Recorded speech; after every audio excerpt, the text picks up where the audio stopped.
Cleavers. Monkeyboy's YouTube channel is stance independently and intersubjectively the best YouTube channel. Subscribe. I'm talking from the heart. Yeah, so monkeyboy's YouTube channel is the best YouTube channel. Stands independently, intersubjectively, and I'm very much speaking from the heart here when I say that. No. Okay, well, yeah, I wanted to talk about the same one he was talking about. There's a couple of stuff that I thought he could have, for one, it was kind of weird treating laws of logic as propositions to say they're assumed, given they're not propositions. I don't know what it means for a law of logic to be true in any case, but. Okay, there you go. All right, so yeah, what you got, or what do you want to talk about? Yeah, so this thing about what is your basis for the immaterial transcendental laws of logic. Yep. Basically, I have a similar view, what you might want to say a Carnapian view or a formalist view. Okay. I'm a conventionalist about logic, so I think logic's merely a convention. I didn't understand this your view about discovering logic. None of that sounded like intelligible to me. I don't know what it means to discover logic. Yeah, I mean, so let's say these Aristotle, whoever, through rational reasoning, came up with these laws of logic or these logical axioms or whatever. Now, in that reasoning and in that kind of process where we kind of discovered over the years, you can't reason to the laws of logic because they're not propositions, right? Right. Okay. So, go ahead. Yeah. So, like the point of a logic is to establish like a type of formal language that captures our way of reasoning, right? So it doesn't make sense to say that he reasoned to them. That's just not true. Yes, it is in a sense. Because, okay, let me say this. So the laws of logic, let's say, are, like, to carry your definition, the language of reasoning, or so to speak. And maybe that's a little too broad, but I would say that the laws of logic capture the fact that we are created in God's image, and that because God exists, that these laws do exist inherently in some sense, meaning they exist. They're immaterial for sure because I would contend they're immaterial because they cannot. I don't see how they can, how the laws of logic be the same everywhere for everyone if it was contingent upon anything in like our chemical makeup or the way that we are, the chemical reactions that happen in our brain. I don't see how that brings about this possibility to either invent or discover the laws of logic. Now, logic itself as a language, it might be an invention, but it's an invention about something that actually exists. That is this kind of formal reasoning that comes from God. And I'm not sure that makes any sense, or if you're anything on. Well, yeah, I think I don't understand. I don't know what it means for logic to exist. One, I'm still not sure what it means for logic to be discovered. And again, what do you mean? What do you mean? Okay, so how would you phrase the fact that logic is a convention that we just assume to be true? What do you mean assume to be true? It's logic. Well, they can't. Look, I understand. There's two ways you can understand truth. You can understand truth in terms of metalinguistic formulas, where metalinguistic formulas or schemas can be true, or you can have it in the traditional way in which it's a feature of a proposition, right? So if you're talking about the latter sense, that just makes, I don't understand what it means for logic to be true. Well, I mean, it helps us to come to be true, I guess would be, I'll explain this. It helps us to come to truth or to discover, I mean, logic itself helps us to, kind of reason about claims, if that makes sense, or claims in general, for the purpose of determining the truth or not truthfulness of them. Go ahead. You might want to construe a logic as some type of formal, systematic, methodical approach to reasoning. But what I'm not understanding is what does it mean to say a logic exists? I still don't understand that language. Yeah, I would say that for a logic to exist, it exists immaterially. Number one, it reflects something about something that's happening in nature, and I would say it reflects the mind of God. So for it to be true means that it helps us in making intelligible experience, or it helps us to interpret experience intelligibly in a rational discourse, a rational way. Yeah, but that's still not okay. But I understand you want to say the way in which they exist is immaterial, right? Because I don't. It's probably like incoherent to say they exist materially, and then you also want to say that they reflect God's mind, which presumably the way God reasons is in alignment with this. But I don't understand what it means for them to exist. I don't okay, can you? What part of their existence? Would you say that they exist? No, I think they don't exist, and I think saying they exist is something conceptually confused. Yeah, so I don't understand what it means to say they exist. I take it that both the folk and the way I use ontological language is in a way in which logic can't exist, or at least it's not something intelligible to say logic exists. I'm not Yeah, sure. what do you mean by that? Yeah, I don't know. So what I understand to be what it means for something to satisfy the predicate of existing is one where abstracta can exist. Okay. So you're saying, okay, say that again. I'm trying to understand. I use the what you're word getting exists at. in a way in which Yeah. only certain things can satisfy the predicate, and logic isn't one of them, right? Insofar as how I use Okay. the semantics, I don't understand semantical language. I don't understand ontological language that has this type of semantics in which it's broad enough to capture abstract entities. Okay, so you can't understand any language that can Yeah, I don't know what it means for that thing to capture exist. abstract entities. So are you saying abstract entities don't exist in some sense? They don't exist. Well, I'm not sure what other senses there could be, but insofar as my sense of exist, they trivially don't exist. And I don't know Okay, what other senses might be saying when they say it exists. Is your definition for existence, is this something that you have arbitrarily chosen to, I guess, put on the Well, I don't know what you mean by arbitrarily.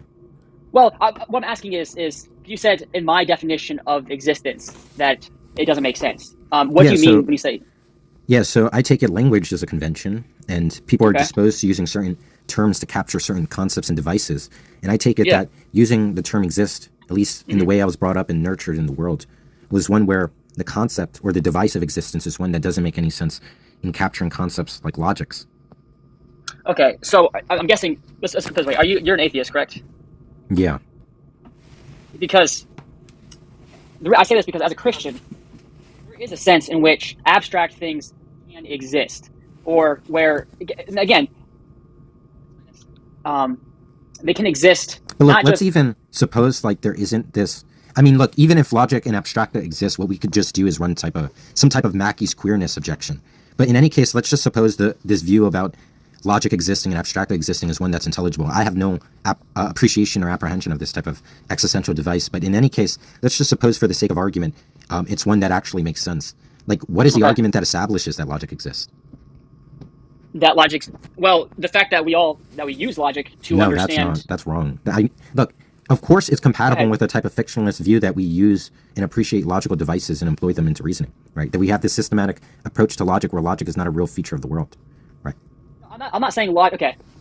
I would say, again, as a Christian, logic in some sense does exist, because the mind of God exists, and that all logic requires some mind. Now, these might be the laws of logic, the things that we have, the formulations or whatever.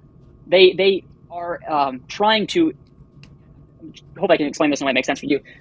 But the laws of logic that we have are our attempt coming to terms with or understanding the logic that is within God, and it's a way that we rationally speak and talk every single day. Like, for example, the law of bivalence or whatever, about a proposition being true or false. Well, you cannot have a lie unless that's true. So that would be mention that if they're just conventions, how would you get over the issue of the fact that we can just create some other logical system that seems coherent and makes something that would be true false, or vice versa? Okay. Well, when you ask, how do you get over the issue?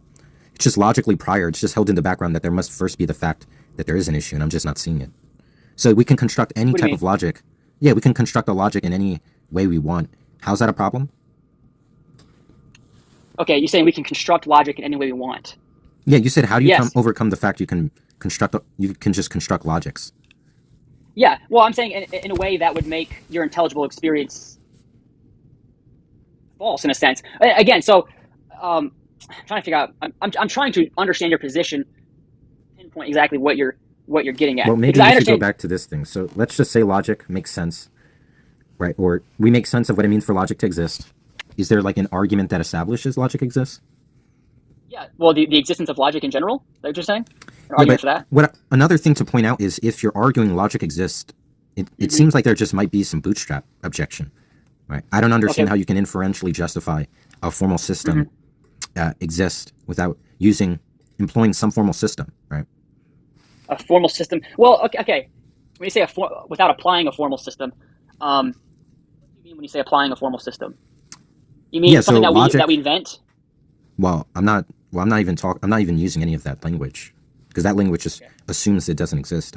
I'm saying in order to reason to the conclusion in a systematic way, right, that there exists a logic, we would have to use a logic. I would agree. Yeah, and in using a logic, what we can do is, if the logic in question we're reasoning the existence to is the one being used, then that can just fall afoul of a bootstrapping objection.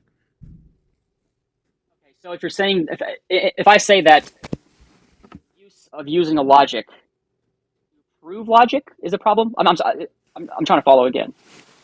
Yeah, so if you want to prove a logic exists and you're using that logic to infer, presumably, if it's the case with other logics, you can't make that inference, then there just seems to be a bootstrap issue. Okay, how else can you, I would say we have to use a logical system in order to determine if the logical system is coherent or not. If any logical system is coherent or not. That's the objection, though. That's the point of the objection.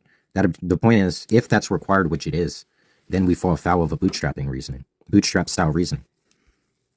Okay, so, but what does that bootstrap the... well, it's when you use a formal system to infer the formal system. Yeah, well, I mean, again, I would say that all ultimate authorities of some sort are going to be circular and self-justifying in some sense. I don't see how that would make that wrong.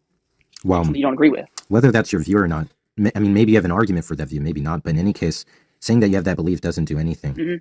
Because in any case, I'm not convinced that every view has that. And even if it were true, that every view is somehow false. Do you disagree with, I guess you're saying you disagree with the statement that all ultimate authorities that we appeal to are circular and self-justifying. Well, I don't understand this. I don't know what self-justification even means. But yeah, I don't take it that everything falls into this whatever authority about whatever. Well, when I say authority, let me clear that up. I mean anything that you appeal to judge something else, essentially. And again, as a Christian, my ultimate authority would be God. So yes, a lot of people say, as far as presuppositionalism goes, that it's circular reasoning. But as far as my understanding is that any authority you appeal to that you use to judge every other authority, what I would consider an ultimate authority, is always going to be circular in a sense. And I don't take it. I'm not sure why the authority language. Well, I don't take it. You need to appeal to any authority, and like it's not because you're an atheist, of course. Well, I understand that. Well, I don't see how that's not true of non-atheists, anyways. But in any case, so I don't understand how there's this for any given view, a view entails some type of circularity. You would have to produce an argument for that. But I don't see how that's not escaping the issue that circularity is a problem. Okay, how is it a problem? In what way are you saying it's a problem? Well, if the type of reasoning is one in which we reason from already some proposition that's controversial from the onset, then I don't understand how it's in any case a justification, because it's not illuminating to the interlocutor what are the motivations to accept that. If the reasoning in light of the conclusion is just a conclusion, or at least one of the one of the constitutive reasons in the chain of reasoning, one of the imperative reasons is just that, then of course that's never going to be convincing to anyone. Okay, can you lay this out in more of I guess an argument fashion? Well, if I said here's an example of a circularity. Right, I know what circularity is. Go ahead. If God doesn't exist, then God doesn't exist. God doesn't exist, therefore God doesn't exist. And if you asked for the reasoning maybe if you asked for the justification for P2, and I just gave, well, if I could just reproduce that argument, right, that wouldn't be interesting to you. Yeah, well, that's because that would be, I would consider that a viciously circular reasoning states that it's a tautology almost, or whatever, where it is the case because it is the case. I would agree that helps no one. So what's vicious circularity? Vicious, I said vicious. No, I'm saying, circular. So then what is virtuous circularity? A virtuous circularity would be, okay, I believe that, okay, how do I explain this? So it would be God exists, and the proof of his existence is the fact that you cannot... I'm asking for the intention of the word. You mean what does the word? What does it mean for something to be virtuously circular? Viciously circular. I didn't use the word virtually. Or yeah. No, virtuous. I'm asking what does it mean for something to be virtuously circular? What does it mean to be? I didn't say virtuously circular. That's something that you're saying. Wait, no, you said that the reasoning that are of the form of a tautology is a type of vicious as opposed to virtuous circularity. That's what you said. I'm trying to understand what is the contrastive concept here. So there's a contrast between vicious and virtuous. What is a virtuous circularity? Well, it's something that's unavoidably circular. I mean, and again, my position would be that any ultimate authority is going to be circular because you're always because you can't use a lesser authority to judge or an ultimate authority. You use an ultimate authority to judge all other lesser authorities. Wait. So if we're going to use the word virtuous, then it should be something that's unavoidably circular, but it's still valid. So by virtuous, you just mean unavoidable. But also, I just want to, before you respond to that, Go ahead. I take it that this type of virtuous, vicious language is like heavily normatively loaded, which like makes it as if there's a correct and incorrect method of reasoning in a circular fashion, which I also don't accept. But yeah, I'm just to clarify, by virtuous, you mean circularity that's inevitable? Yeah. If you want to call can that, I say the reasoning I gave for atheism, but still valid. Well, the validity thing calls in question some type of the point, because if you're using validity in terms of like how it's used as logical nomenclature, right, where what it means is that there's like some like maybe some, well, you can at least describe it as some conclusion follows from premises, and that might be explained by rules of inference. But if that's what you mean, and we're talking about what does it mean, we're talking about the circularity in context to bootstrapping concerning the existence of a logic, and then you're talking about the validity in a logical sense. That's not in any way informative. Okay, so that's just subsumed in the bootstrap. So, okay, no. Well, because you have problem. So you seem to have a problem with the bootstrap issue or the self justification issue. So what does that? What does self justification mean? Well, that you can that something can justify or explain itself without appealing to anything external. Is that what you mean by the bootstrap issue? Or am I misunderstanding your bootstrap issue? The bootstrap issue is when there's some type of framework used to reason to a conclusion when the framework itself or a constitutive entailment from the framework is in question.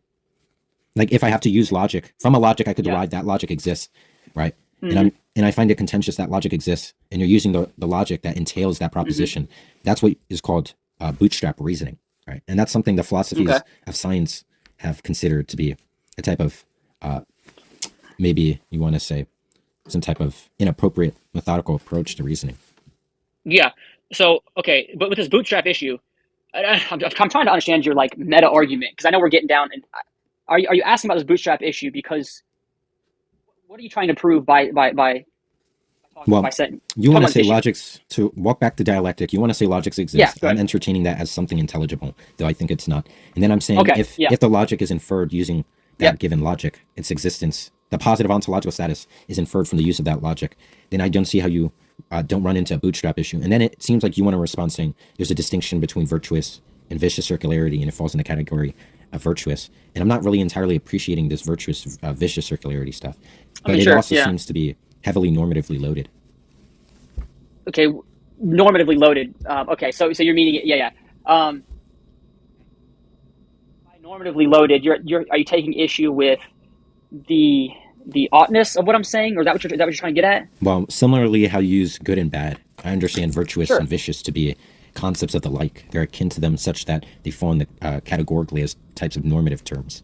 Such that when you say that it's vicious, what you're saying is there's it incurs some type of error, so it's incorrect. But that just means that there's some type of correct and incorrect type of circularity, and it doesn't seem like what I have reason to accept there's such thing. Okay, so I'm trying to understand. Okay, as far as your issue is that within assuming that immaterial laws can exist in some sense, it's intelligible in some sense, which you said you also take issue with, but assuming that. In assuming that, you're saying that I have to use a logic to prove that my statement's true. I'm trying to, in your own words, what you're saying, if that makes sense. Yeah. So there's some system of reason that's used to infer the existence of some system of reason, and if that system of reason, don't we? To make I don't face this problem because I don't think logic exists. So you're saying if logic exists, there's an issue, the fact that you have to use a system of logic to prove a system of logic? Is that what you're saying? Yeah. So if logic doesn't exist, what do you mean? What does it mean that logic doesn't exist? Well, it just means, it just depends what I mean, I don't want to quibble over truth, what it means for if you're asking what it means for something to exist, well, presumably you're using some type of primitive ontological language. Like if I asked you to give me an analysis of what you meant by exist, you would be incapable. You might think that it's undefinable, right? It's just like a concept that's primitive that you can't communicate. Like think about qualitative concepts like red. Maybe if someone's unacquainted with the concepts of red, there's no way you can communicate it to them in a way in which they would appreciate the concept of red. Sure. Okay. Yeah, if that's what you're saying about existence, and I still don't think that's meaningful. But if I were to entertain it as if it were, I just don't see reason to accept that logic exists. Okay. Well, do you think there's like an explanatory advantage gained? Because I don't see it at all. In fact, so okay, if logic doesn't exist in some sense, why? What does it mean we have logical laws at all? Well, logical laws are just metalinguistic principles, right? They're not like they're not features of reality or anything like that. They just describe the way we reason. Right, they describe the way we reason. Or they're attempting to adequately capture or accommodate the way we use inferential language in a more systematic way, right? Yeah, but I guess. But we use I'm trying to understand this more from like an atheistic standpoint, since I think it's where you're coming from, and that does matter because.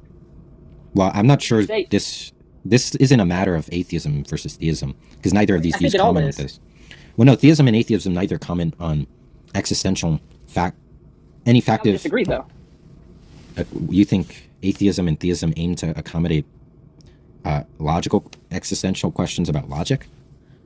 No, I think that it might inform our logic. Well, it could, but that's not the aim of them. Is my point. They don't aim to comment on those things. Right. So, but what I'm getting at is, if logic doesn't exist in some sense, and if they're just concepts, that means, would you say that logic only exists in our mind, in the chemical, electrical reactions that take place in our minds? Well, I don't think the mind has any. I don't think the mind is. Well, it does, because right now you're using your mind. No, you're using your mind. Well, hold on. I'm saying I don't think the mind is electrical, chemical. That's number one. But two, I don't know what it means to say it exists in the mind either. I don't think it exists simplicator. Okay. Yeah. Okay. If I guess I'm trying. If all you mean by look, if I exist in the mind, you just mean I'm nourished with these concepts, like logics, or concepts of logic, then in that way we can say they exist. But that just doesn't capture the way I use existential language at all. Right. And why does it matter how you use existential language? How does that prove the truthfulness? If like, imagine the distinction between a nominalist and or even not even a nominalist, but a Platonist versus a non-Platonist, where a Platonist wants to say predicates exist, right?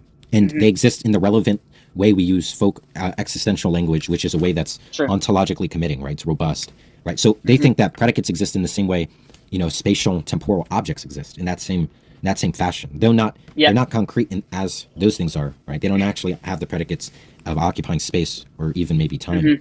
They still exist in a similar fashion, right?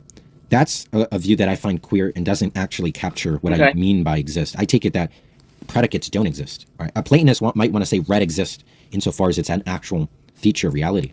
I might want to say, red doesn't exist. Red is a type of phenomenal qualitative predicate that's contentful relative to some appraiser, where some appraiser can appreciate the concept when they have the relevant perceptual faculties where they capture such content, and they might describe, and if there's a range of other agents, they can successfully communicate that concept given they share the relevant facts to, capture the concept in the same way and observe it instantiated of those objects, where we can say, the car instantiates the predicate of being red, but I don't take it red exists. Right, so you're saying red doesn't exist. The concept of red? Red doesn't exist. I don't know what it means to say that concepts exist either. If you just mean, again, if this goes back to what I said earlier, if you're just saying some people are nourished with the concepts, right? That their environment furnishes them with these concepts. They have the concepts, they have the devices. In that way, you can maybe say, sure, you can say they exist, but I don't think that's how existential language is aimed to be used.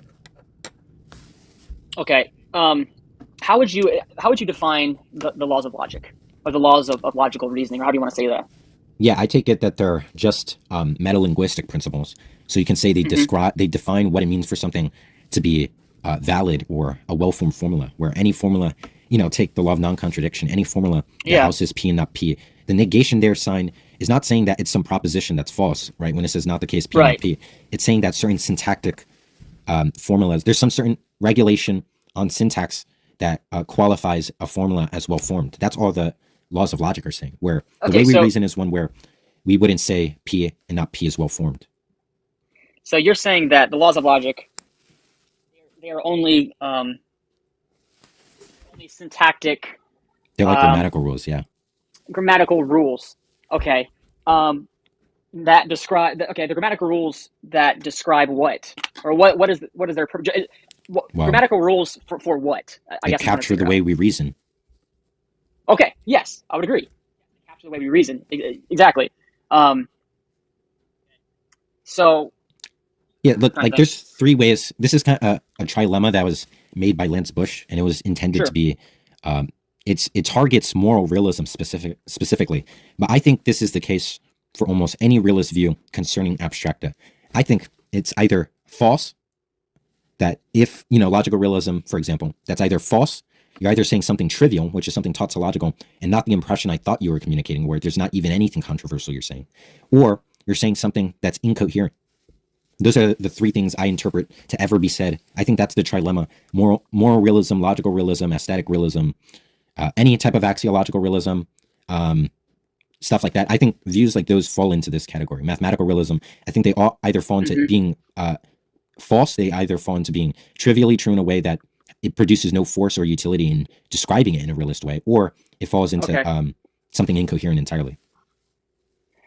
So would it be, according to your kind of your understanding, your understanding of the say the laws of logic or logical reasoning, that the language that we use, which are the formal logical proofs and all that, is would you say? I'm trying to remember. Okay, I'm trying to. I just had it and I lost it. I'm trying to remember exactly. Would you say that these laws do they reflect something? Do they reflect?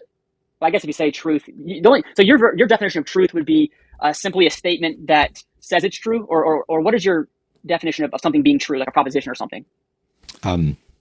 Yeah, well, the type of thing you offered, the interpretation was circular, because it said truth is what you say is true, and true there's like a thing called a definition and definiendum. The definition is the way you define the word, and definiendum is the thing to be defined. When the definition appears in the definiendum, so the way you're defining it, a word, the way you're defining it, the word in question to be defined appears in the definition, it becomes circular. But to avoid that, the way I describe, I'm called, I think my view is about truth is sometimes called, forgot what it's called. I think it's called a quantificational deflationist view, where I understand, if you're not acquainted with first order logic, you might not be able to appreciate it, but maybe you can appreciate it to some degree. But there's something in logic called a domain of discourse. And what it means for something to be true is when some object in the domain of discourse, like say we have, there exists some x such that x is p, where the existential quantifier is quantifying over a set of objects in a domain of discourse, and one of the objects satisfies the predicate of being p. I take it to be true when the object satisfies the predicate. Doesn't that view of truth, I guess what you call the deflationist view, if I understood you correctly? Quantificational deflationism. Okay, wouldn't that be the... Okay, so you're saying your definition of true would be something along the lines is, it is true that snow is white, would be equivalent to saying snow is white. Would that be... Because it seems to me that kind of adds underdetermines nothing... Tarski's semantics.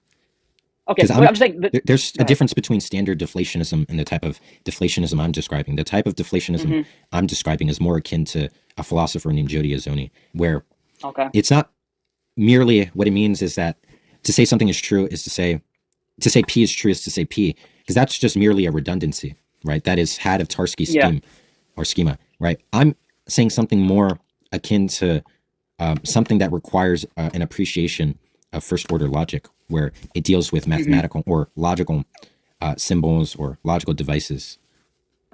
Okay, would you say your view of truth, does it add anything to like of metaphysical significance? Because if we're just talking about, okay, then so according to you, if logic, or if truth in logic at least, if I can say that, if it's propositionally true or whatever that the apple is red, according to your view of truth, it wouldn't add any kind of how to say, yeah, like metaphysical significance, saying where we can actually use your definition of truth to come to other truth conclusions. I don't know if I'm making sense at all, if that makes sense. Well, I'm not understanding really what you mean by metaphysical significance. If what you mean is that there's like maybe like an existential commitment, then no. If you're saying something else, I'm not really sure what you might be saying. Yeah, I guess if I can put it this way. So to say again, it is true that the apple is red says something about metaphysical reality that the apple is indeed red. Oh well, yeah. So that's just contextual. I think my description of truth, my quantificational deflationist view, if you want to call it that, I take it that this theory is probably the best in capturing the folk and academic sense of the word truth. Because look, there's ways in which if the domain of discourse is the set of objects in reality, then when you say this apple is red, and it's a referring proposition where the extension of red is to some object in the actual world, then there's some metaphysical tie there that is akin to like a correspondent theory of truth. But there's, on the other hand, we can imagine certain propositions like Goku could go Super Saiyan, where Goku is an object that's not picked out in reality, and the predicate of going Super Saiyan is also one that we don't think is satisfied of anything in the actual world, where that proposition is still true. It's true Goku could go Super Saiyan. But what's not true is that to say this is true means that we're committed to something in the actual world, right? So there's some relevant use to the term true that applies to fictitious things, where if I said Harry Potter has white hair, we might say that's false. Yeah, but as far as again, reality or the metaphysical realm that we call reality, I don't know how you exactly want to define that, but what we call reality, does your definition of truth, would it be right if someone to say that a green apple is not red, or would it just be like a semantic thing to say that, what if somebody wanted to call the green apple red? Would that still be true that the green apple is red because according to their semantical view or whatever, their definition, that it would be definitionally true? That makes sense. If it's a semantic dispute, then it's not substantial. So there's not going to be an issue. If I understand what they mean by green, and all they mean by green is the concept I have that I associate with the nominal phrase red, then it's true that this apple is green as the way they use the word, right? But I might not be inclined to using language that way, given facts about how I was nurtured to use language where I have some psychological attachment to the word red associated with the device. So that might be murky in conversation, because then it's possible 10 minutes into a conversation, flipping and flopping between red and green, that the person who from the onset used red to capture that qualitative concept, that now when they hear green, instead of associating it with red as the person communicated, there might be an issue where, since it's red and green are used in equivocal senses, that it might create murky waters in language. But that's the only issue there. What they're saying would still be true. Right. Would what you're saying, and I guess your version of truth, or your definition of truth, would it? I had it in my mind when you're talking. Now I'm trying to remember what I was thinking. I had a question that I think would pinpoint, because I guess for me, what I'm hearing, it sounds like that the notion of, for example, the laws of logic or the law of non-contradiction or whatever law of logic you want to talk about, for you, just a language thing, but says nothing about reality. Or if it says anything about reality, it only says it because in the language we use, it says it. If that makes sense. Well, there's kind of an obvious reason why logic is more akin to language, right? Sometimes it's treated as a species of language, or even philosophy of language, or in other cases, it's treated as some type of discrete math rather than a metaphysics. Logic, in no way, if logic were aiming to describe something in the actual world, or had something more engaging with metaphysics, then it would just be a thesis of the metaphysics, and it wouldn't be its own separate field. Okay, but does it? Okay, so you're saying if logic says anything about the metaphysical world, it is not. It's just because it happens to. Am I understanding you correctly? Well, there's like a distinction between the meta language and the object language. The object language just means the language you're using and then the meta-language is talking about the language itself.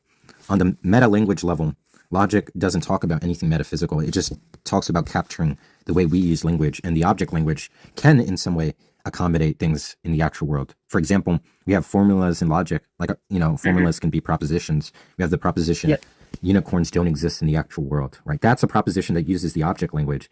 But what logic is concerned with is developing a meta language that properly captures how we use reasoning in the natural language, the object language. Right. Okay. Yeah. No. I think I'm kind of understanding what you're saying. Is the way you're using it, the way you're using these terms. Okay. So, and I know we started off with, you had the issue with the existence thing. So, would you say that logical inferences? Explain this. If somebody were to infer something about reality based on logic, would their inference be true if it was true in reality? Well, yeah. I mean, that sounds almost trivial. Well, yes and no, because the way it sounds like you're using these words in terms of logic, they are distinct and separate from the metaphysical world. And maybe I'm going too far, but it kind of seems like you're suggesting that. Well, what I'm saying is that logic isn't something that exists, where in that way logic isn't metaphysical. But I'm saying the object language can be used to make propositions about reality, where, of course, I could say unicorns don't exist in the actual world. And that would be metaphysical insofar as it talks about ontology, right? The types of things that exist. And it's denying that unicorns are the type of thing that exist. Right? And that way you can use the object language in a way that relevantly integrates with metaphysics. But that's the object language. I'm saying to say you're a logical realist is not saying that you can, it's not just saying you could use logic to refer to things, right? That's something anyone would agree with pretty much. I mean, maybe it's possible. I wouldn't, but yeah, what they want to say is the meta language is somehow like certain syntactical rules are actually, there's actually something factive about that. Like in reality, there is a fact of the matter, which is the true, there exists certain syntactic rules, and I don't understand that. Yeah, no, okay. I just don't see how, I guess, your version, or your definition of like truth and the way you use logic as simply a language of description or something along those lines. Well, you might maybe take issue with saying that, but I don't see how it could be used that for prescriptive language too. So, okay, yeah. What I'm saying is, what is it? I guess the statement that you saw. That are you saying the statement is false? That the because I guess what I'm trying to get at is, as an atheist, because you're coming from an atheistic perspective, or if you are coming from an atheistic perspective, logic, whether they exist or not, whether you want to say they exist or not, in a certain sense, it's fine.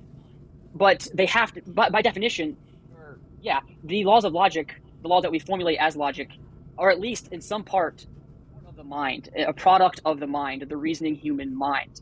If that is the case, then how can we trust, or how can you, as an atheist, know that these laws that are created from the product of your mind are trustworthy and true? Well, I'm not, okay, so by trustworthy, I kind of understand that maybe as a probabilistic type term where you want to say, what is your degree in confidence that they're true? But in that way, it just seems like you're saying something propositional, which is just to confuse the fact that metalinguistic statements of the like that are the laws of logic, those are not true fact statements. So they're not, they can't be true or false. So when you say, well, how strongly do you believe they're true? Maybe you can say, how strongly do you believe they're true in a metalanguage way, where you think, how likely do you think they capture the way you use natural language to reason, and how well would making this principle in this type of systematic framework capture what you mean? In that way, I can understand it. And yeah, there might be, you might think you're not certain that the way you reason is captured by this principle, right? But at least you might have strong enough confidence that you use this type of principle. Okay, so yeah, okay. You're saying based on your, you talk about the meta language of logic. Can you explain what you mean by that? Well, the meta language is concerned with the laws of logic. It's concerned with the axioms of logic, formal system, formal language, and it develops a set of syntactic rules, a set of symbols that the syntactic rules or the set of variables that function under the syntactic rules. It defines meaning between types of connectives and stuff like that in the language, etc. Like, sure, Okay. you know what a conditional statement is, right? Yeah. Go ahead.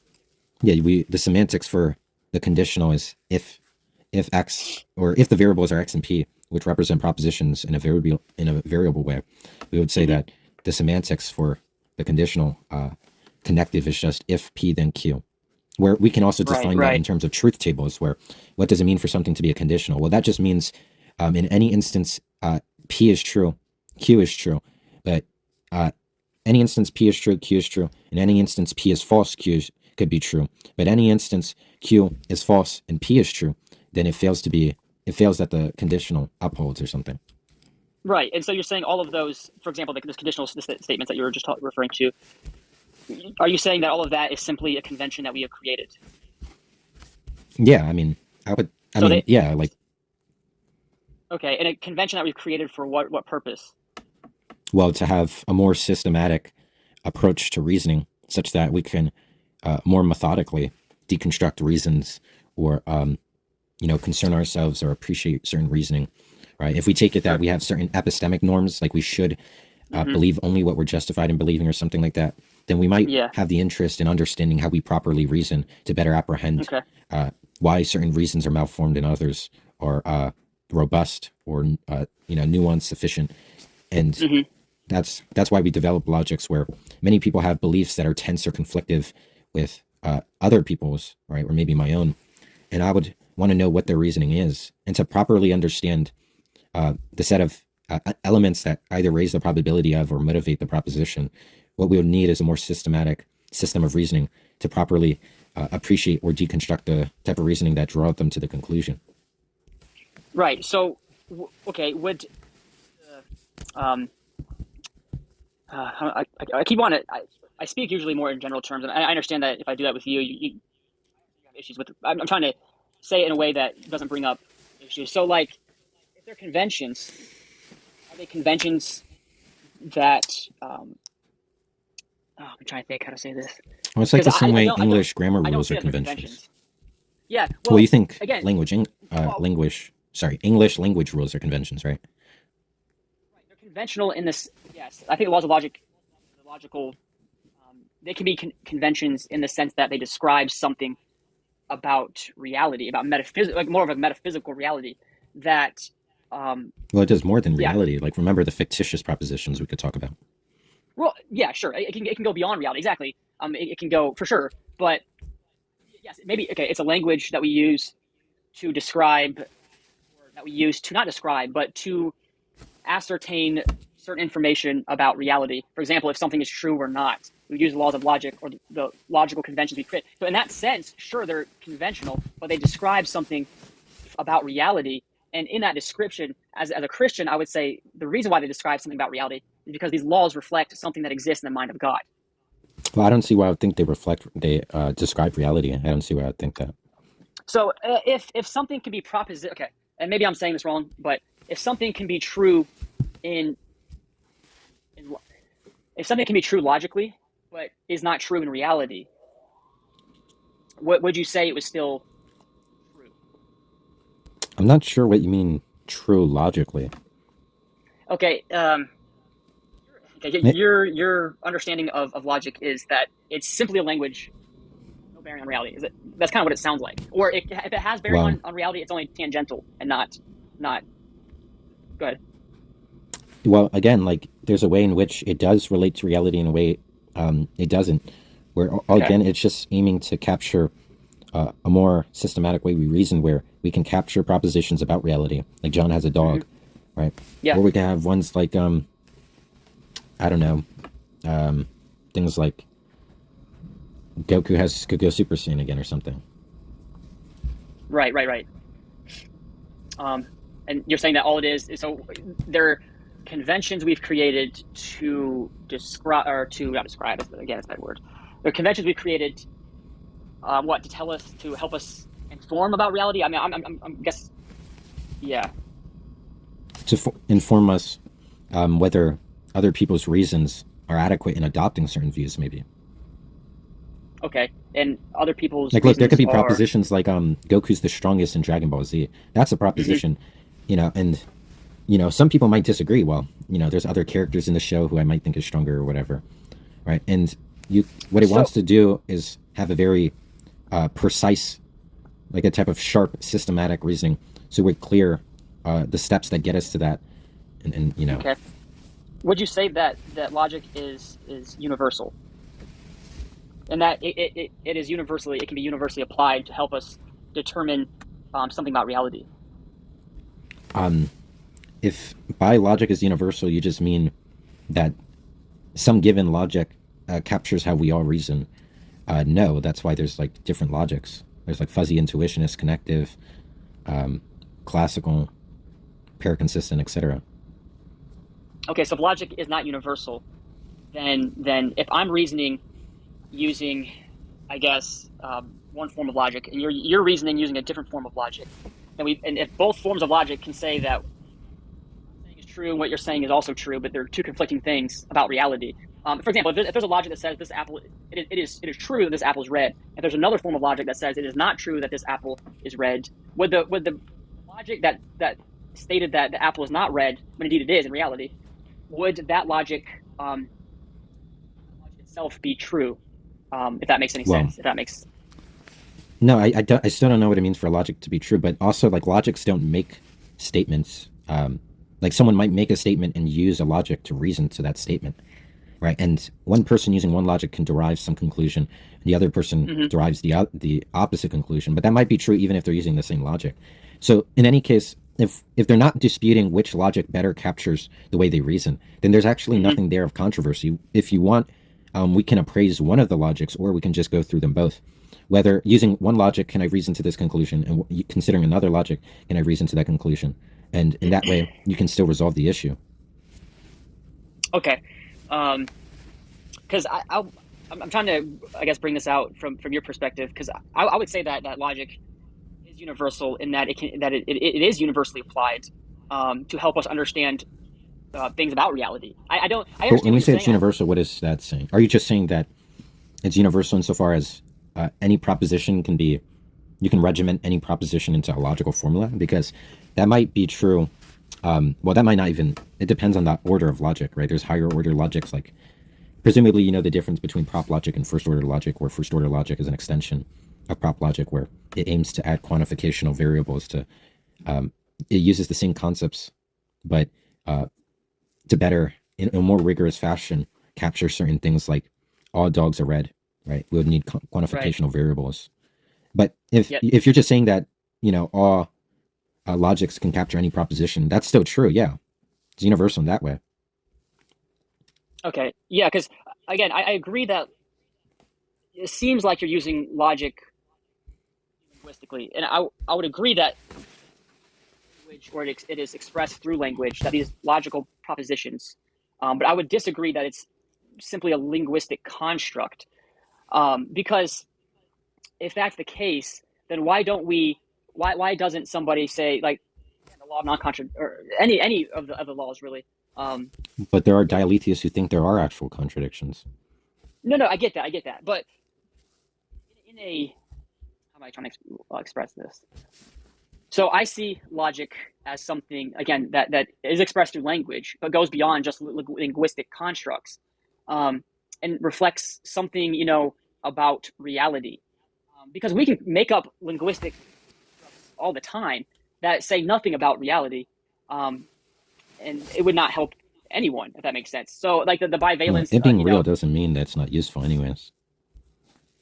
Yeah, but if it's useful, the only way I can see logic being useful is if it's universally useful in the sense that it tells us something about reality. Wait, and I guess maybe that's I don't even know what that means.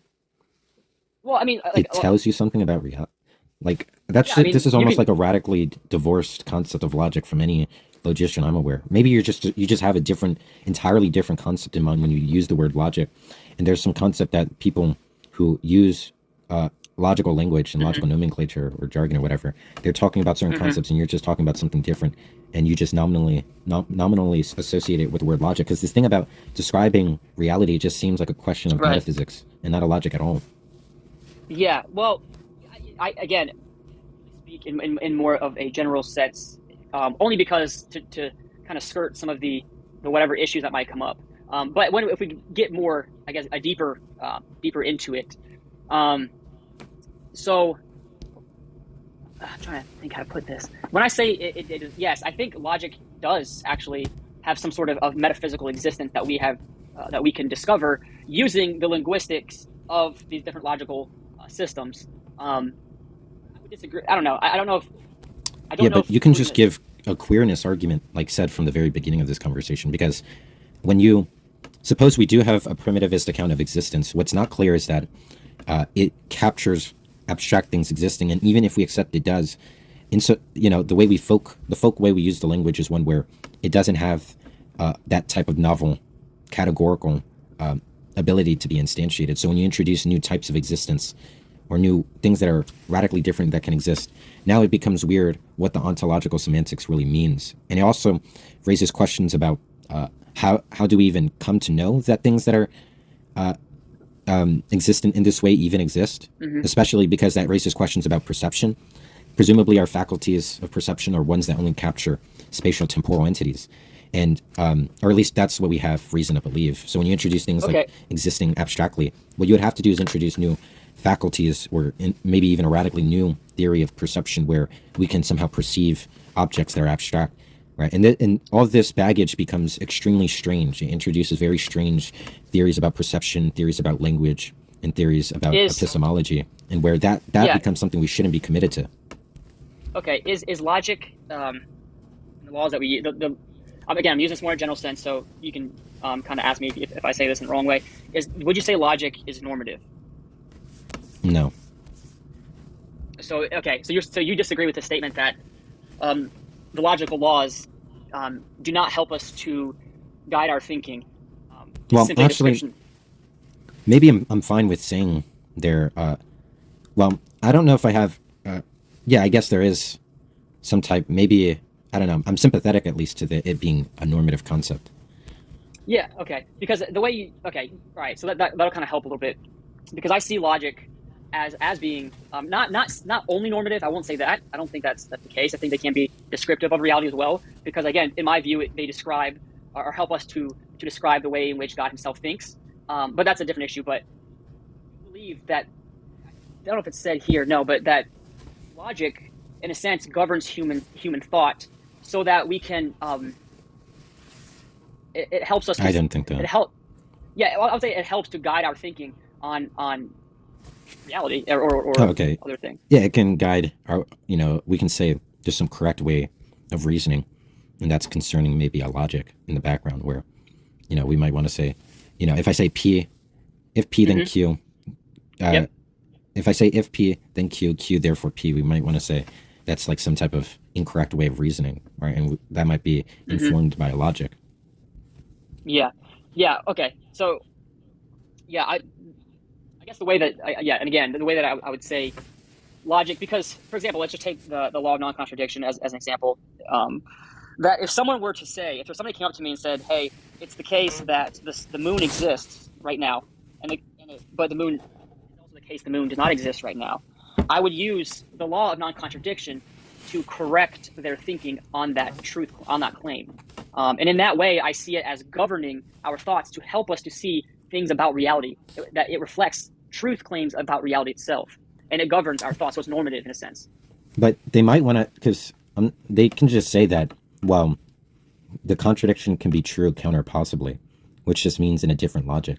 So in any case, that if they don't maybe understand that maybe if it's like a layman who's reasoning in that way and they don't really appreciate the fact what they're saying is something that commits them to a contradiction, and technically those who would understand or at least have the belief that they can house contradictions in a more rigorous sense, like paraconsistent logicians, he might not be able to even really understand concepts like that. So it might be intuitive to him that if you use something like classical logic, you can inform him of how his reasoning is invalid, and he might take to interest that type of logic and, re-engineer their view to avoid that.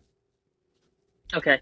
So what is there a possibility that someone could say to me, and I think you kind of at least express this in some sense, and maybe I'm not. I'm trying to clarify. Would you say there's some possibility where someone could come up to me and say, it is true that the moon exists right now, or is in the sky right now, but it's also true that the moon is not in the sky right now? Is it possible that let's see, logically, like there in some form of logic that is true, while yet at the same time I can look and know that it's not true? It would seem to contradict reality itself. That's what I'm saying.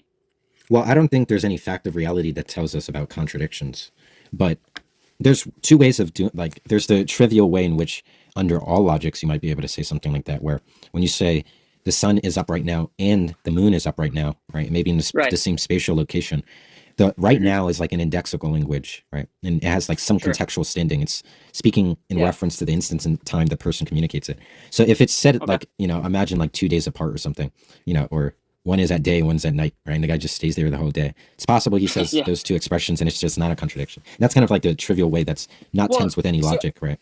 But that's not, I understand that's not the interesting thing. No, but that wouldn't be a contradiction because they're I mean, like, that's what I'm saying is exactly, but it's all about actual contradiction I know you're saying that contradictions don't exist in reality. But I would say, I'm not sure if contradictions exist in reality. So if someone were to say that, again, the moon is there, the moon's not there, and it's the case that the moon really is there in the sky right now, I can see it, would that be a contradiction in reality, or only a contradiction in like the semantic language we're using? Well, I don't know.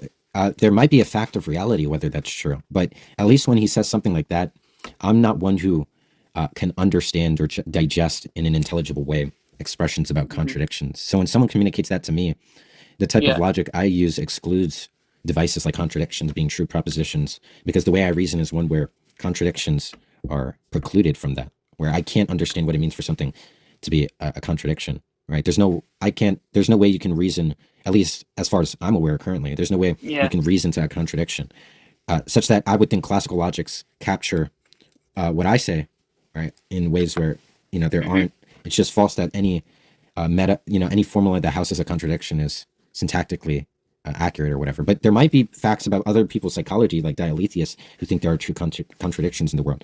It's possible that other people actually do appreciate contradictions where I can't, and they have reason to believe them. And that's why there are pair-consistent logics, because there are people who find either they've found a way to inform themselves of a way in which they appreciate the concepts, or they found it intuitive from the onset, where they think that it can be features of reality. Now, I'm just agnostic as to whether Dialetheism is true, but I can't make sense of Dialetheism because I don't even use pair-consistent logic, because the way I reason, I don't take it that pair-consistent logics are adequate in capturing the way I reason systematically. Yeah, I would take issue, I think, with pair-consistent logic in a lot of instances or whatever, but this is the same for languages. Like, look, in Turkish, there's like no gender-based language, right? There's just no gender language, I believe, in Turkish. So you can imagine someone might think, well, I'm not going to use Turkish language because there are certain expressions I want to communicate that are gender-based. They use gender roles or whatever, or they're heavily they have gender baggage or something, where certain concepts can only be communicated in a way that requires there to be gender terms, right? So I might want to say, well, I think if there is a language that should be universalized, I don't think Turkish is appropriate because it doesn't capture the way I use. There's certain conceptual roles of words in a type of language framework, and using Turkish might preclude certain functional roles like gender that have concepts of, right? And that's kind of what all logics do in the same way. But it's not like a fact. I don't know what it would mean to say logic is true, I wouldn't know what it means to say English is true or English is a feature of reality. But I would understand to say I think Turkish is a worse off universal language than English. Right. Okay. So you're just saying that because, again, in your view, and I'm trying to clarify to make sure. So in your view, because logic is simply a language that we've created, or a language that we've created, invented, or whatever you want to say, that any language that we use to help us make sense of reality can all be in some sense. Well, I would just say make sense of our experiences, right? Because the make sense of reality stuff kind of smuggles in things a lot of people wouldn't be sympathetic to they wouldn't be inclined to adopting. Right, and I'm not when I talk about reality, I understand, especially in philosophy, there's different views of reality, views on reality itself. I get that. So I'm just talking more in general sense. I'm not trying to like, I can't Like capture imagine every someone who's a subjective idealist. They still use logics, but they don't think there's an external world at all, right? So they wouldn't use Right. things like, when they use logics to say like, John walked his dog yesterday, that's true or false. Yeah. Right. But they don't want to have this heavily loaded describing reality or reasoning about reality strictly, because they might not think there's any real facts or external real facts. There's more radical views like Right. views who are like ontological nihilists, who think there are no that ontological language is meaningless, or there are no things that exist, right? So those are the type of language about logic is something that describes or reasons about reality, that kind of gerrymanders the semantics of logic in a way that's unfair or inappropriate, because it precludes a lot of maybe interesting or at least philosophical views that people do adopt, right? And now it seems like, Yeah.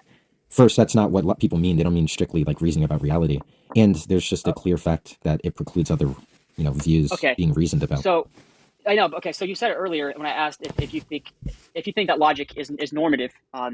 So would it be fair to say, if I told a lie, for example, something that was obviously not true or whatever, if I told a lie, would it be possible? Would it be fair for me to some form of logic to make that lie not a lie, and still be able to say that is true, that I did not lie? Well, that might be just saying. I'm not sure if that would be something interesting if you're using true in a way that captures things that are false. Like when I'm lying and I say that's true, then that's just maybe the person themselves, they can do that as maybe some type of, maybe if they're a dishonest like scumbag, maybe they want to use logic where they can trivially infer things they recognize they don't believe or they think it's false and say they're true, right? But that if the person knows they're lying, right, presumably, I don't know what it means to lie and not know you're lying, right? Because that would just mean you have a false belief about what you're saying. Right. Yeah. So if they want to, they should be able to introspect onto, and they themselves would be able to know that that's just not an appropriate logic in capturing what they themselves mean by it. Of course, they can do that, but in any case, that's not interesting, because if you used a different logic, you can get them to concede under this logic, right? Relative to this logic, the statement they're lying is actually true. Right. So even if they develop a logic that says that, you can just concede that, right? Because it might be something trivial under their logics, and then you can use a different logic and ask them if it's true that they're lying under that logic, right? Or maybe you can just show to them that's true under, it's true that they're lying under that logic, and they would have to concede that fact. So again, that just goes to the convention, the relativist utility of logic. Right. Well, again, or because conventional. I guess what I'm trying to, you good. I understand. I guess, so what I'm trying to figure out is, because it seems to me the way you use logic or the laws of logic, or these, I'm just gonna say the laws of logic right now, like non-contradiction and all that. The way you use these, it would seem to destroy any ability, any ability to really come to terms or to really know anything, because it would seem to me, and again, I know you're gonna respond in a minute, but it would seem to me that if all logic is valid, that if I stole something from someone and I said under my logical system I did not steal that, so if that's the case, that under my logical system I didn't steal, but in reality I did steal, there seems to be some sort of disconnect in that view, that if all logical systems are valid and they say nothing about reality, then if I steal something, I can use whatever logical system that best suits my thievery or whatever. And I'm not sure, how you'd make sense of that, or how you defend the that, logics don't turn. The logics don't really turn on whether propositions are true or not. So it's not. There's certain things that would be just rendered incoherent in logics, like contradictions, right? Or maybe views like many-valued theory under classical logic due to Bibalians. We might just say that that's incoherent and other stuff, but it's not really saying anything about what, presumably under any given logic, or at least for the generally you should be able to derive any proposition under any logic. The logic is just describing the syntactic method in which, the systematic method in which you do the reasoning, the way you get to the conclusion. It doesn't talk about whether some conclusion is true or not. So you might have different ways. So is it only descriptive then? Is logic only descriptive? yeah, I take it that logic as an object language is only aimed to well, no, because it could prescribe too, and it can also talk about things like there's ways you can have formulas describe talking about non-cognitive views. So, or maybe those are descriptions, right? Like, take the expression "it's wrong to grape children" or something, right? That statement is prescriptive, and that can be expressed in a logic. So we, even though you, in some way, you might want to say that's descriptive because you're describing a matter of fact concerning a moral statement. Yeah. Okay. Because again, I see logic as being. I mean, yes, logic in a sense. I would agree with you up to a point, in the sense that yes, logic is descriptive up to a point, and logic is a convention up to a point. But it's a convention, again, as I've said, also just to repeat really quick, it's a convention in the sense that it is something that we have discovered in some sense in reality that describes reality in some sense. Now, if that reality is simply an abstract reality that it describes, that's fine. But I would see the laws of logic, or like again, bivalence or whatever, as being normative in their. So, and if they're normative, that means they have to be universally normative. Otherwise, they would lose their normative value. It seems in my understanding. So, like, if something is the bivalence, right? If a proposition is either true or false. If that's the case, if I say I didn't steal, it's either true or false that I didn't steal. And so, a judge or a logician or whoever could follow the logic of on that proposition and come to a conclusion that yes, he is lying, he did steal, that what I said was false. So to me, logic seems to be a normative thing by and large, and not simply a description, or not only language by which we describe things. Whatever.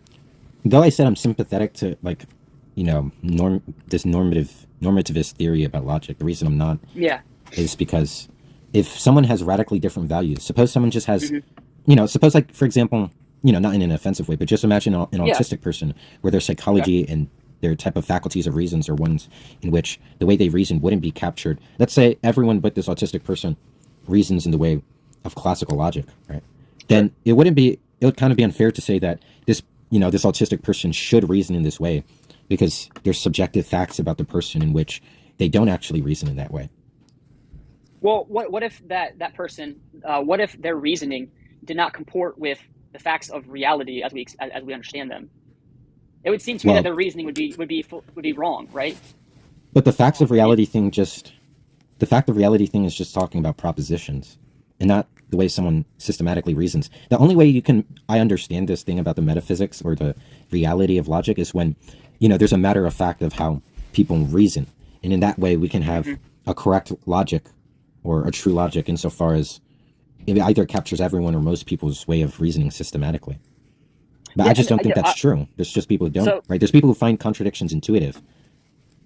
Okay. The contradiction is intuitive. So, yeah, I would say that.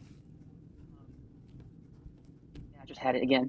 I swear, when I'm about to speak, I have the. When you're talking, like I'm processing what you're saying, and I'm trying to. Look, here's an example too. Like, suppose, just like in the case of the autistic person, where we're kind of obligating them to reason in this way, right? Or there's this normative implication that the person should reason in this way when their psychological values, you might want to say, are ones in which it's radically divorced from that system of reasoning. In the same way, we can talk about any other value system, right? Suppose we're talking about food taste, where I take it that something tastes good for me, and it tastes good for everyone else except this one person, where they have radically different values. Suppose it's like feces. So everyone likes feces, but for this one person, feces tastes like feces like feces, right? To say that they should eat it, based on merely gastronomical value, right? Because it tastes good for everyone else. It doesn't make sense to obligate that person or to say they should eat it, right? Because it tastes good. Because concerning their values, it doesn't taste good. Okay, but is there not an equivalence fallacy there in saying preference in food is not the same as like a truth value in reality? Well, I'm just talking about a type of relativism where there's just a fact that there's some relativism about how people reason, right? Not everyone reasons the same. So to have one overarching systematic theory about reasoning is one that would seem inappropriate and unfair. Also, you're kind of like not cutting in and out. It's like you go super low. Right now, it's hard to hear you. Can you hear me right now? Yeah, but it went low and then raised up significantly. It's kind of been doing that, but right there, I couldn't really hear you at all. But you're fine now. All right, let me know if that happens again. Okay. If logic is subjective, what is it the case, or could it be the case, that every person who's been put in prison right now, because let's say the lawyers reasoned classical logic, that what they did was somehow wrong in some sense? Like for example, Well, I don't think logic is subjective, but I think it's relative.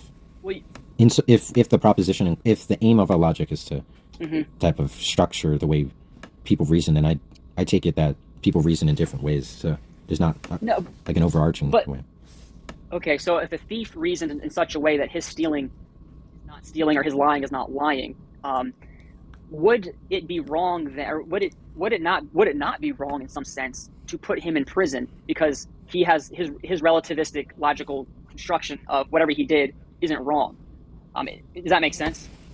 Yeah, I mean, that's kind of questions. That's kind of the answer would kind of be in the same way legal norms are had, where people have certain values that determine these types of institutional norms, specifically jurisprudence or legal ones, where, back then everyone invited slavery, and nowadays people have done more moral investigation and realized the harms of those actions, and such that the greater population had moved away from that, such that, enslaving a person in this contemporary instance of time would be something that is, we've developed reason to institutionalize a legal norm against that, right? So in the same way, if there's just a majority rule, that would just answer the way, let's suppose in the future in legal discourse uses formal logic to better reason culprits and stuff like that, right?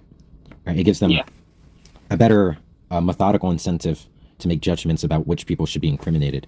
In that way, the question of, well, which logic should we use in legal discourse would just be answered by, well, what's the general population of people that, reason in a certain way, and we'll use that logic. There might be more murkiness if it's not like 80-20, imagine there's like 30, 15, 8, 7%, 15, right? There's like radically, and they're like very close together in terms of logic. There might be more tension there, but. Okay, so if let's say an entire nation or entire culture uses, let's say, paraconsistent logic, that entire culture, that paraconsistent logic to say that the fact that the moon is there and is not there, right, at the same time, they use that paraconsistent logic to reason that way. Would that then make that a fact of reality? Meaning, would it be true that the moon is there and is not there at the same time because everyone believes it according to their own logical framework? This isn't something unique at all. It might not even really generally concern logics. This is just a question of whether or not if you have good reasons to believe something, does that mean the thing you believe is true? Well, no. Like imagine I have good reason to think like water is bending, or sorry, a pencil is bending when I put it in water, and that just might be false. But I have maybe sufficient or adequate reasons to think that. But that's not a question of a logic. It's just whether or not your reasoning, just strictly your reasoning, no matter how you formally structure the way you reason, whether your reasoning indicates, is strictly reasons or strictly entails facts of reality. Okay, so are you understanding logic? Understanding that is it divorced from metaphysical reality? Is it divorced from what we would call metaphysical reality? Meaning it, would you say it's divorced from it? Does it have any bearing upon reality at all? Yeah, it bears on it in two ways. The first way it bears on is whether it accommodates. A logic is intended to accommodate what at least most people, or at least that's what most people have in mind when they make formalized new logics, right? It would be strange that they just make proprietary logics, but that is a possibility. But what most logicians do is just they develop logics to accommodate the way most people systematically reason. So in that way, logic deals with reality because in reality, there's some real fact about the way most people systematically reason, right? In that way, it talks about reality. And then in the other way, it's just the object language where logics are used to systematically reason about the external world too, or reality, right? Where I can say, it's true, John walked his dog, right? That might be a proposition about the real world. And that can be regimented into a logic. But it's a logic that would be, well, first of all, would say something about reality, though, would it not? Well, logics themselves don't say anything other than the way the person in question reasons, or how that person might think most people reason. Okay, so it's only saying how people reason. because you've intimated or said a couple of times that if I'm understanding you, and I've been saying this a lot, but I don't want to misunderstand what you're saying. That's what I'm trying to get at. If I'm understanding you correctly, that logic, I just lost it again. Oh my gosh, that logic is okay. Again, logic. I would agree. Number one, that logic comes or stems from or is discovered because of the way that we reason, meaning that logic, as far as logic is a language, it does describe how we reason. I would agree with that. And I would agree with that for the simple fact that, again, we're all created in the image of God. And because God has created us, who himself is a logical being, the basis of all logic would come from God. And I say that because that, as a Christian, that's how I would see the basis of our reasoning. It comes from God. And so we're discovering that so using the I actually kind of understand what you're saying. What you might, and if I'm wrong about my interpretation, of course, feel free to correct me. I'm not trying to mischaracterize you. You might be saying that God has some systematic way he reasons. He designed agents, natural agents or creaturely agents, or at least the rational kinds, humans. Maybe you think there are others, maybe you don't. But in any case, the rational agents he made, he developed them with systems of reasoning that correspond to the way he reasons, such that there is a correct logic, which is the one that reflects God's mind, right? I think you've hit on that pretty well. Yeah, I can say that. Okay. Yeah. So then, well, that just faces an extremely absurd epistemic issue, right? Gap. Okay. I'm not sure how in any way we would ever find out the way God reasons unless he himself laid out the logic, right? He in nuance describes the logic. It's not like there's a way we can psychologize about God or something. No. So, number one, God has laid out who he is, and he has. You're right, exactly. There's a huge epistemic gap. If God has not revealed himself, we could know nothing about God. I would agree with in that primary statement. But God has, as a Christian, I would say that God has revealed himself in two ways. He's revealed things about himself in nature, which we call general revelation, and he's revealed things about himself in special revelation, which I would obviously call Scripture or the Bible. But in terms of general revelation, God has revealed something about himself in creating us in his image. So he's created us with this capacity to reason. And so we, again, as far as discovering the laws of logic or logical frameworks, we discover them because we are reasoning agents who are able to discover them in a sense. Now, we can't discover them exhaustively in any sense. But for example, like certain laws that we have, like something bivalence, whether a proposition is true or false, because I would say that does reflect something true about reality. And it's not simply a linguistic construct we use, because I would say, again, it's normative in some sense, that if someone tells me a lie, it has to be either true or false. And so I would see logic, yes, as being a language in a sense, and in a sense as even being constructed by humans. Yes, I could agree with those two. So yeah, I understand now. I do fully appreciate now what the normative. Of course, this is not what I'm saying, but I appreciate now what you're saying about the normative logic. Because by correct logic, you just mean the logic, the type of systematic reasoning we're designed with that reflects God's mind. So the correct logic is just the one that reflects God's mind, right? Correct. Okay. So the other thing was what was the other thing? Talking about what was I going to say? Is it about the epistemic gap? The thing, I wanted to address the thing about the bivalence. I guess that just depends on your theological view, because you can imagine you believe in libertarian free will, right? And kind of like the past guest who brought up logical determinism, if you're libertarian free, where you want to say that your actions are not sufficiently causally explained, then what you might want to say is you actually believe in a third value, which is indeterminacy, which is about what you will do, right? What actions you might do. So you might have facts that are merely, like I might have present facts like John walked his dog at 3 p.m., but John will walk his dog tomorrow, given libertarian free will. You might actually believe bivalence is false, right? And God designed agents in a way that they have a type of free will that makes it that there's a third truth value, right? And there might be other stuff like there might actually be true contradictions. There might be some people who they can't stultify maybe things like logical problems of evil. They might say there is true contradictions. Like that really just turns on your sorry, that turns on your theological view. But also, I do gotta go. But there's a friend of mine who's also maybe even more equipped. I think he's in here because I was messaged. I don't know, because maybe there were other guests and maybe it would be unfair, but he's very bright, and I think you would have a really interesting conversation. His name's Jack Ingstrike. He's in the request. Well, you're cutting out again. I can't hear you. Okay, now I can hear you. Sorry. I appreciate your time, and the discussion's been great. If like I said, follow me, and if you do, I'll probably follow you back as well.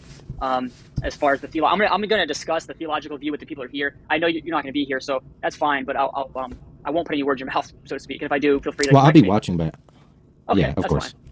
Okay, all right, man. Appreciate it. All right, appreciate it. All right, let me see. I'll disconnect. All right, let me turn the camera back on for a second here. Okay, so as far as when I think it was Monkey, he was talking about the theological issue that it could be the case, if I'm understanding it correctly, it could be the case that if libertarian free will exists, that bivalence is false. It's something along those lines. However, when I talk about God, I'm not talking about the general concept of God, but the God who has revealed himself to us in Scripture. Because again, it is the Christian position that unless God reveals himself to us in Scripture, we can know nothing about God because he's so transcendent. Now, again, we can know general things about God from creation, but we cannot know specific things about God unless he reveals himself. Now, I say that because in terms of bivalence not being true, possibly, it's not the case because God tells us in Scripture that he cannot lie, that he will not lie. And since that's the case, that God will not lie, I would say that presupposes that bivalence is true, that either a proposition is true or false. Because again, the way I would describe a lie is a proposition that is set forth as true in a moral way, but is false, is obviously false, right? As far as it comports with reality. So that being said, first of all, I don't believe in libertarian free will at all. I believe in a more of a dependent free will, so to speak. That is, that we are free to do the actions that we want to do. And because after the fall, the noetic effects of sin have taken over the mind, have darkened the mind. I do believe that what we want to do is evil. Like if God allowed us to do what we wanted to do fully, we would do that which is only evil. The fact that we don't just simply states is simply because God himself stops us from doing all the evil we would otherwise do. But I'm getting off on a tangent here. But